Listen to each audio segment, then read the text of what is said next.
గురువుగారు, యోగం అనేది అందరికీ ఒకేలా ఉంటుందా, లేకపోతే వేరు వేరుగా ఏమైనా ఉంటుందంటారా?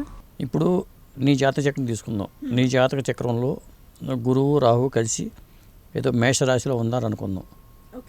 మేషరాశిలో గురువు ఉన్నప్పుడు అది గురుచండాల యోగమే అవుతుంది, కానీ ఇక్కడ డిగ్రీస్ పరంగా చూడాలి. ఎందుకంటే గురువు ఎన్ని డిగ్రీల్లో ఉన్నాడు, ఒక రాశి చక్రంలో 30 డిగ్రీలు ఉంటాయి. గురువు ఎన్ని డిగ్రీల్లో ఉన్నాడు, రాహు ఎన్ని డిగ్రీల్లో ఉన్నాడు అనేది మనం ప్రధానంగా చూసుకోవాలి. వాళ్ళు 10-12 డిగ్రీలు లోపు మాత్రమే ఉంటే అది గురు చండాల యోగంగా మారుతుంది, కానీ డిగ్రీల పరంగా అది దాటి ఉంటే గురు చండాల యోగం కింద రాదు. అంటే ప్రతి యోగాన్ని మనం డిగ్రీల కిందనే కన్సిడర్ చేస్తాం. చూసుకోవాలి. ఒక గ్రహం ఇంకో గ్రహానికి ఎంత సామీప్యంలో ఉంది, మన ఇద్దరం ఎంత దూరంలో ఉన్నాం. సో అలా గ్రహాలు కూడా ఆ దూరంలో 30 డిగ్రీల బదులు ఇప్పుడు గురువు 10 డిగ్రీల్లో ఉన్నాడు, రాహు కూడా 20 డిగ్రీలు ఉన్నాడు అనుకో, 10 డిగ్రీ సంబంధం ఉంటుంది. అలా కాకుండా రాహు 29 డిగ్రీలో ఉన్నాడు అనుకో సపోజ్, ఎట్లా ఉంటుంది?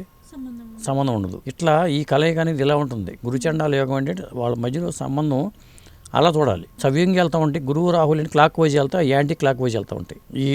ఈ కలయికని చూసుకోవాలి. మనకి చూసుకున్నప్పుడు నిర్ణయించాల్సి వస్తుంది.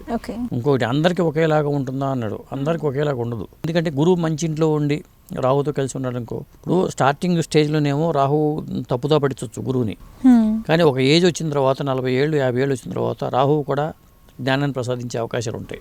ఆ వయసులో ఒక ఏజ్ వచ్చిన తర్వాత అతను కూడా మార్చేస్తాడు. మళ్ళీ రాహు జీవితంలో పరుగులు పెట్టేస్తాడు, పరుగులు పెడతాడు అతను. తర్వాత మళ్ళీ ఆయనే ఆపుతారు.